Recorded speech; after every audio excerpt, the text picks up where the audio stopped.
십자가에서 내려오라. 십자가에서 내려오라. 이 제목으로 하나님 말씀 전하겠습니다. 오늘은 교회력으로 굿 프라이데이 성금요일입니다. 예수님께서 십자가에 못 박혀 죽으신 날이 금요일이었기에 이 땅의 교회들은 오늘을 성금요일로 지키고 있습니다.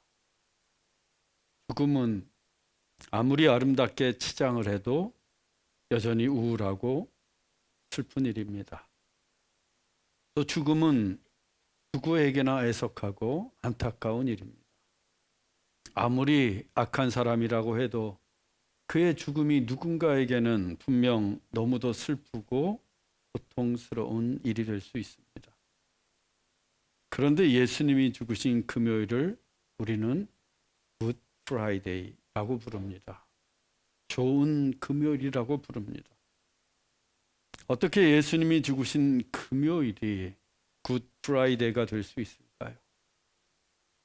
그것도 믿었던 이들의 배신과 음모 속에 온갖 조롱과 치욕을 당하시며 십자가에 못 박혀 비참하게 죽으셨는데 어떻게 이 날이 굿 프라이데이, 좋은 금요일이 될 수 있을까요? 참혹한 금요일, 트래직 프라이데이, 또는 암울한 금요일, gloomy 프라이데이라면 몰라도 어떻게 굿 프라이데이라고 말할 수 있겠습니까? 이 날이 우리에게는 굿데이, 좋은 날이기 때문입니다. 예수님이 죽으신 금요일이 우리 죄인들에게는 정녕 복된 날이기 때문입니다. 예수님이 죽으셨던 금요일이 우리를 구원하시는 하나님의 사랑이 강같이 온 땅에 흐른 날이기 때문입니다. 그래서 2000년 전 오늘은 가장 슬픈 날이면서 동시에 가장 좋은 날이었습니다. 그날 하루는 무척이나 길었습니다. 예수님의 생애 중에 가장 길고 힘든 날이었습니다. 예수님은 금요일 이른 새벽부터 대제사장 가야바의 집에 붙들려 가셨습니다. 그 즈음 산헤드린 공회의 의원들이 속속 가야바의 집으로 모여들었습니다.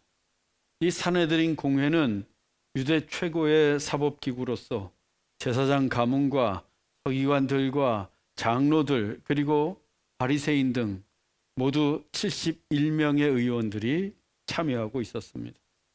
대제사장이 그 산헤드린 공회의 당연직 의장이었습니다. 이들이 대제사장 가야바의 집에 모인 이유는 예수님을 재판하기 위함이었습니다.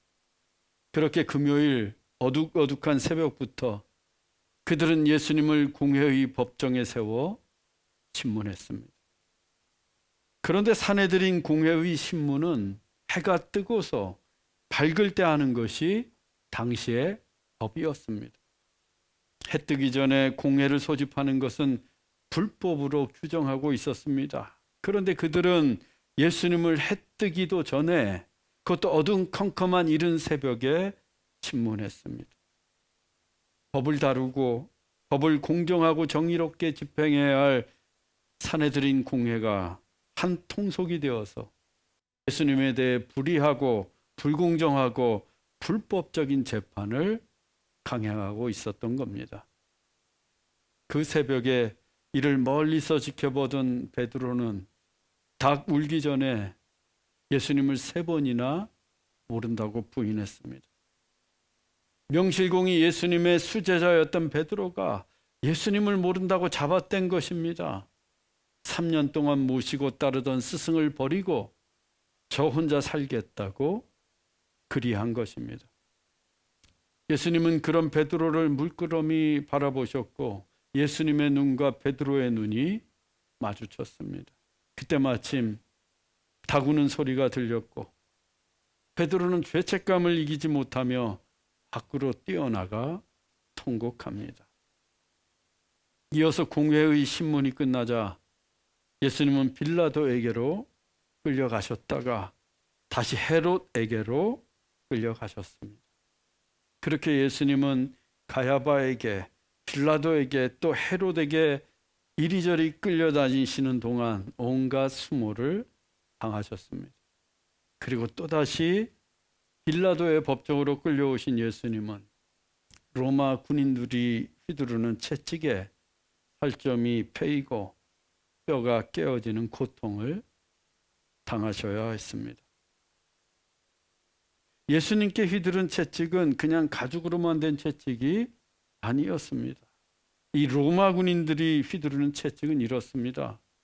먼저 죄수의 옷을 다 벗기고 그 죄수의 등이 보이도록 죄수의 두 손을 무릎 정도의 낮은 나무 기둥에 묶습니다.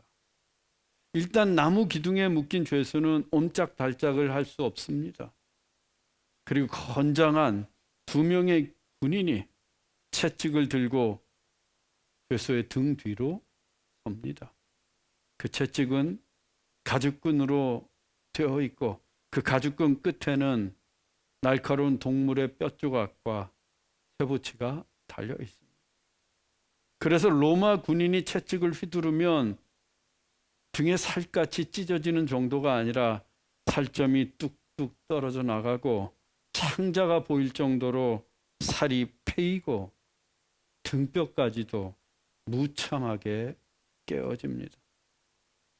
유대에도 채찍질의 형벌이 있었지만 그들은 40대에서 하나를 감한 39대만 쳤습니다. 40대를 치면 그 죄수가 죽을 수도 있었기 때문입니다. 하지만 로마의 채찍질에는 이런 제한이 없었습니다.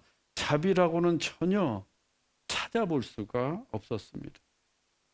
그래서 로마의 채찍질을 당한 죄수는 십자가에 못 박히기 전에 거의 죽은 목숨이 됩니다.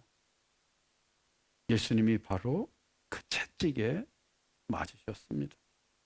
예수님의 살이 패이고 뼈가 부서졌습니다. 죄 없으신 예수님께서 죄인을 대신해서 그 무시무시한 채찍질을 당하셨던 겁니다.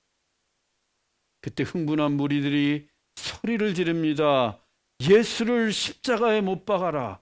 예수를 십자가에 못 박아라. 그들은 불과 닷새 전인 종려주일에 종려나무 가지를 흔들며 예수님을 향해 호산나 다윗의 자손이여 라고 환호했던 무리들이었습니다. 그런데 지금은 돌변해서 예수님을 십자가에 못 박으라고 소리를 질러댑니다. 인간의 믿음과 의리라고 하는 것이 이렇게 변덕스럽고 보잘것이 없습니다. 우리가 곧잘 사람들에게 실망하고 배신감을 느끼는 것도 그 때문입니다.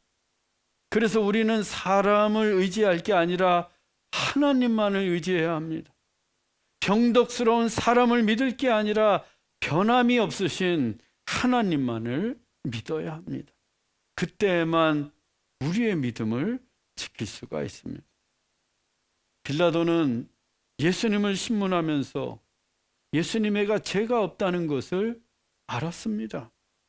하지만 밀란이 일어날까 두려워서 예수님에게 그만 십자가형을 내리고 맙니다. 결국 예수님은 무거운 십자가를 짊어지시고 골고다 언덕을 오르셔야 했습니다. 그 십자가에는 세상 모든 사람들의 무거운 죄의 무게가 다 실려 있었습니다. 그때 사람들이 십자가를 지신 예수님의 얼굴에 침을 뱉습니다. 손바닥으로 뺨을 후려치고 주먹으로 얼굴을 때리며 폭력을 휘두릅니다. 또 기력이 쇠한 예수님이 십자가의 무게를 견디지 못하고 쓰러질 때마다 로마 군인들은 가차없이 채찍을 휘둘러댔습니다.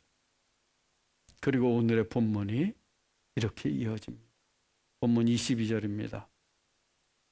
예수를 끌고 골고다라 하는 곳, 번역하면 해골의 곳에 이르러. 예수님이 끌려가신 곳은 골고다. 이 골고다는 히브리 말로 해골의 곳 또는 해골 그 자체를 뜻합니다. 골고다는 오랫동안 공동묘지로 사용되던 지역이었습니다. 그래서 무덤도 많았고 그 땅 밑에는 수많은 해골들이 묻혀 있고 주변 언덕에도 해골들이 널려 있는 지역이에요. 그래서 지명도 해골을 뜻하는 골고다가 된 것입니다. 이 골고다를 라틴어로 칼보리라고 부르는데 칼보리의 뜻도 해골입니다. 그런데 본문이 왜 그냥 골고다라고만 기록하지 않고 해골의 곳을 덧붙이고 있을까요? 어차피 같은 의미인데 골고다 하면 다들 해골로 알고 있는데 마가는 왜 굳이 해골의 곳이라고 덧붙였을까요? 마가뿐만이 아닙니다. 마태복음, 요한복음, 누가복음도 마찬가지예요. 마태복음 27장 33절입니다. 골고다 곧 해골의 곳이라는 곳에 이르러.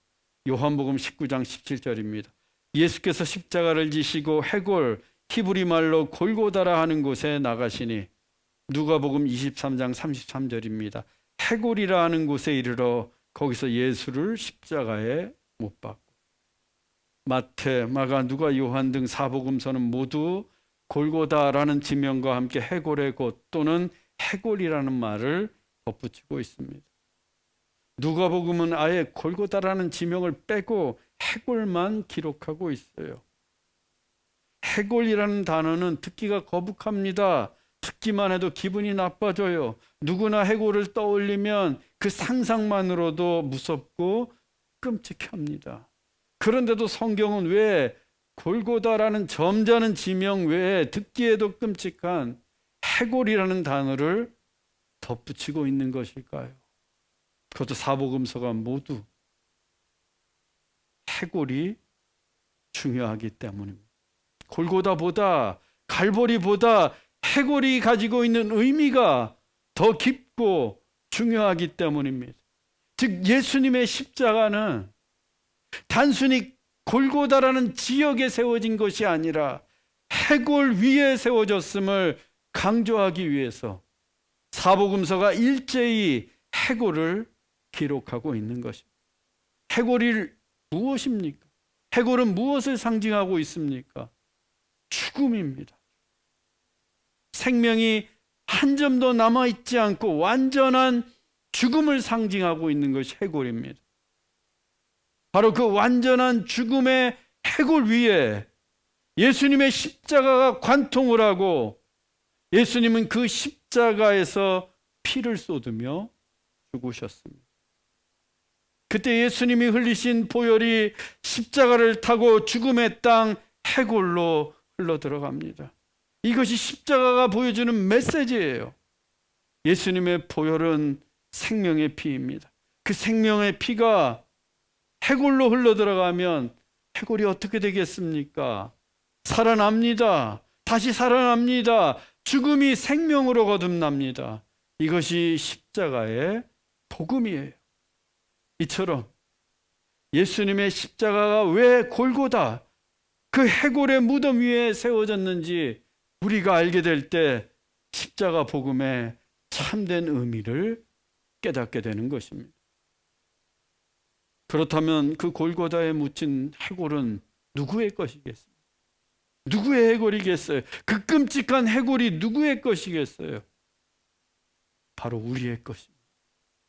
우리의 해골이에요.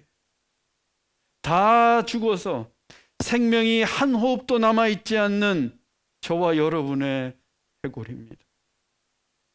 그렇게 죄와 허물로 인해 죽었던 우리가 다시 살 수 있는 방법은 오직 하나, 십자가에서 흘리신 예수님의 보혈뿐입니다.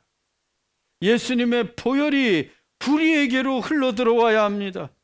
십자가에서 흘리신 예수님의 보혈이 우리의 삶을 덮고 우리의 영혼을 적셔야 합니다.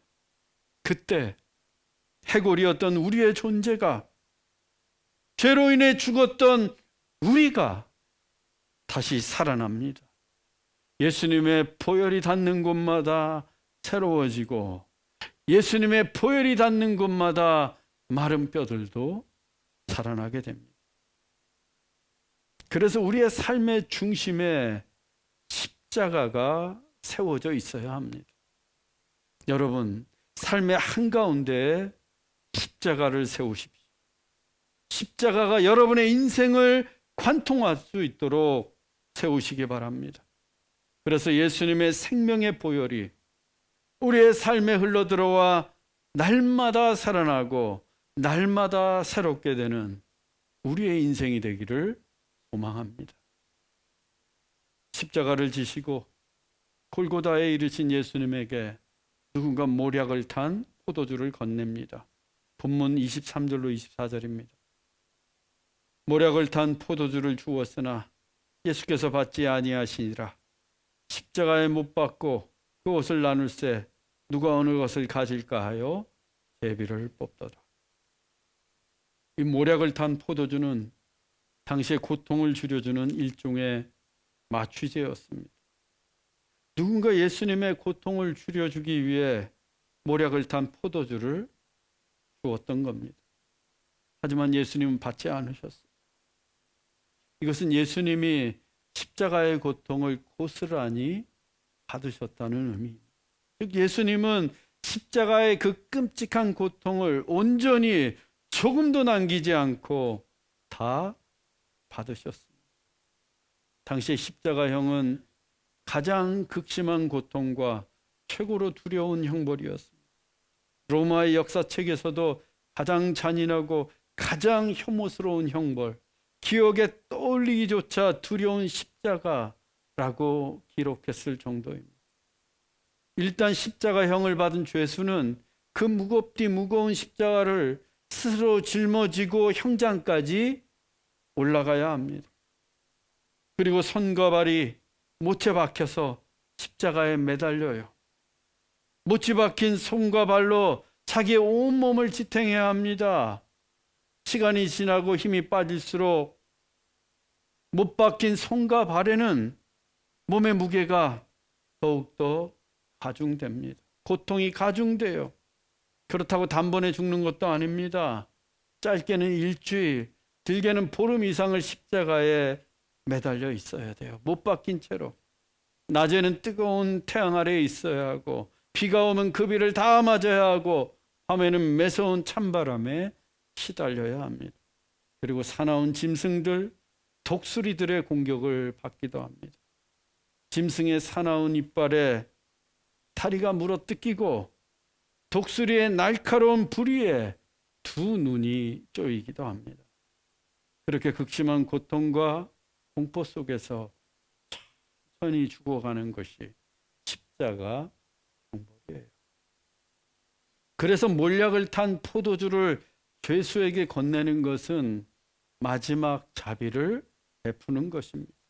고통 없이 죽음을 맞이할 수 있도록 기회를 주는 거예요. 그런데 예수님은 그 모략을 탄 포도주를 거절하셨습니다. 십자가의 고통을 다 감당하셨어요. 왜? 온갖 고통 속에 신음하고 있는 이 세상을 구원하시기 위해 그 모든 고통을 끌어안고 죽으신 겁니다. 예수님이 당하신 그 고통은 본래 우리가 당해야 할 고통이었습니다. 그 고통으로부터 우리를 자유케 하시려고 예수님께서 홀로 고통당하시며 십자가에 못 박히신 것입니다. 여러분, 십자가는 그런 거예요. 우리가 받아야 할 고통을 예수님이 대신 당하신 것이 십자가입니다. 그래서 우리는 십자가를 볼 때마다 감사해야 합니다. 그 혹독한 죽음의 고통으로부터 우리를 건져주신 주님께 감사해야 합니다. 이어서 로마 군인들이 십자가에 못 박히신 예수님의 옷을 벗겨냅니다. 그리고 제비를 뽑아 나누어 갔습니다. 예수님이 벌거숭이가 되신 거예요. 십자가에 못 박히신 예수님은 은밀한 곳까지 다 드러내시면서 사람들 앞에 벌거숭이가 되셨습니다. 지금 그곳에 모인 무리들의 스승이셨던 주님이십니다. 또 그들의 병을 고쳐주셨고 그들에게 찬송받으셨던 주님이세요. 그런데 그들 앞에서 벌거숭이가 되는 수치를 당하셨습니다. 이 또한 우리가 당해야 할 수치를 예수님이 대신 당하신 거예요.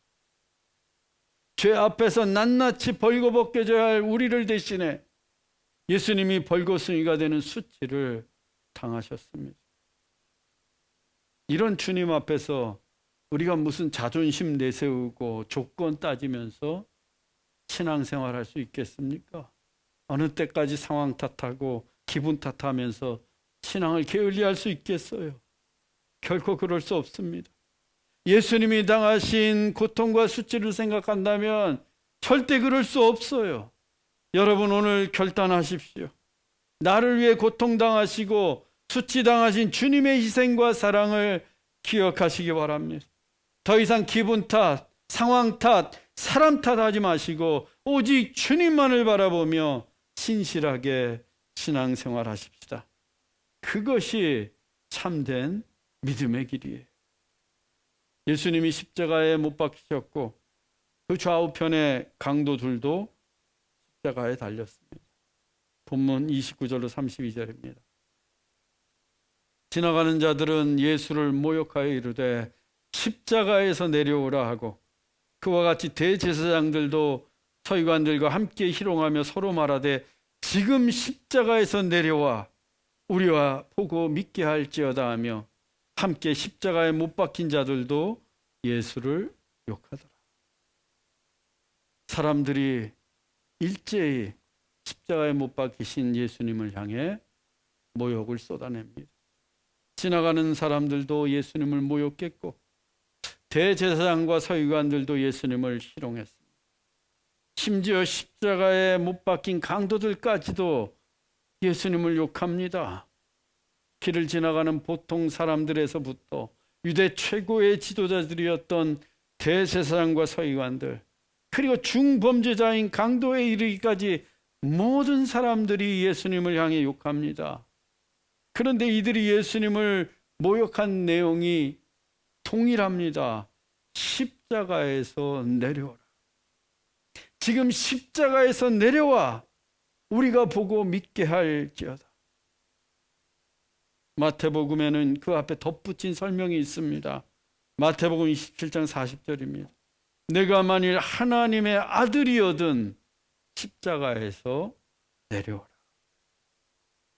이들 생각에 하나님의 아들은 절대로 십자가에 못 박혀 죽을 수가 없습니다. 십자가에 달리는 것은 곧 하나님께 저주를 받은 것인데 어떻게 하나님의 아들이 하나님에게 저주를 받고 십자가에 못 박힐 수 있느냐는 거예요. 그래서 예수님을 조롱합니다. 내가 만일 하나님의 아들이거든 십자가에서 내려. 이 조롱은 예수님이 절대 하나님의 아들일 수 없다는 뜻입니다. 십자가에 못 박히신 예수는 결코 하나님의 아들이 될 수 없다는 거예요. 하지만 예수님은 하나님의 아들이십니다. 그것도 유일하신 아들, 독생자입니다. 예수님은 성자 하나님이십니다. 하나님의 아들은 곧 하나님이십니다. 그 하나님께서 지금 십자가에 못 박히셨습니다. 하나님이 못하실 일이 어디에 있겠습니까? 십자가에 못 박혀 계신다고 해도 못하실 일이 어디에 있겠어요? 올마이티가 전능하신 하나님이신데 12군단도 더 되는 천사들을 동원해 로마 군인들을 단숨에 제압하시고 언제든 십자가에서 내려오실 수 있습니다. 예수님이 원하시기만 하면 얼마든지 십자가에서 내려오실 수 있어요. 아니 애초에 십자가에 달리지도 않으셨을 겁니다. 예수님이 원하셨다면. 그런데 예수님은 십자가에 못 박히셨습니다. 그리고 십자가에서 내려오시지도 않았어요. 예수님이 할 수 없어서 못하시는 게 아닙니다. 예수님이 무능해서 채찍에 맞고 예수님이 힘이 없어서 십자가에 못 박히시고 예수님이 하나님의 아들이 아니어서 십자가에서 못 내려오시는 게 아닙니다. 예수님이 공생의 기간 동안 얼마나 많은 기적을 행하셨습니까? 예수님 말씀 한마디에 거친 풍랑이 잔잔해졌습니다. 예수님이 말씀하시면 무화과 나무가 뿌리째 말라버렸습니다. 예수님이 원하시면 베드로도 무리를 걸었고 눈먼 자도 눈을 떴습니다. 심지어 예수님이 말씀하시면 죽은 나사로가 무덤에서 나왔습니다. 십자가쯤이야 거뜬히 내려오실 수 있습니다. 하지만 예수님은 내려오시지 않았습니다. 끝까지 내려오시지 않았습니다. 왜? 예수님이 하나님의 아들이시기 때문입니다. 하나님의 아들이시기 때문에 십자가에서 내려오시지 않은 겁니다. 우리를 구원하시는 하나님의 아들이시기 때문에 예수님은 죽기까지 십자가에서 내려오시지 않았습니다. 만일 예수님이 십자가에서 내려오셨다면 어떻게 되었겠습니까? 우리의 구원은 이루어지지 않았습니다. 우리의 죄도 용서받지 못했습니다. 예수님이 십자가에서 내려오셨다면 우리의 죄와 고통과 수치는 여전히 우리의 몸에 그대로 남아 있습니다. 그래서 예수님은 끝까지 십자가에 달리셨습니다. 끝까지 십자가에서 내려오시지 않았습니다. 당신이 죽으실 때까지, 마지막 피 한 방울을 그 해골의 땅 골고다에 다 쏟으실 때까지 십자가에서 내려오시지 않았습니다. 그래야 우리의 죽음이 생명으로 바뀌기 때문에, 그래야 우리가 그 뜨거운 지옥불에서 구원받을 수 있기 때문입니다. 사랑하는 형제자매 여러분, 우리를 구원하시려고 십자가에 달리신 예수님의 희생과 사랑에 깊이 감사하십시오. 주님이 홀로 걸어가신 그 외로운 십자가의 길, 이제는 우리가 다 함께 손을 부여잡고 믿음으로 걸어가십시다. 우리도 주님처럼 끝까지 십자가를 붙들고 살아가십시다. 그래서 우리를 통해 주님의 보혈과 사랑이 땅끝까지 흘러가기를 주 예수 그리스도의 이름으로 축원합니다. 기도하겠습니다. 사랑의 하나님 아버지, 죄와 허물로 죽어야 했고 해골이 되어 쓸쓸히 사라져야 할 우리에게 영원한 생명을 주시려고 예수님이 십자가에 피 흘려 죽으셨습니다. 모든 것을 하실 수 있는 하나님의 아들이셨지만 우리를 위해 끝내 십자가에서 죽으신 예수님의 사랑과 은혜에 감사드립니다.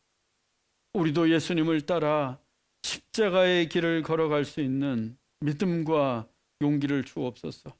그래서 우리의 삶을 통해 2000년 전 주님이 흘리신 보혈과 사랑이 이 세상으로 흘러가게 하옵소서. 십자가에 달리신 예수 그리스도의 이름으로 기도하옵나이다. 아멘.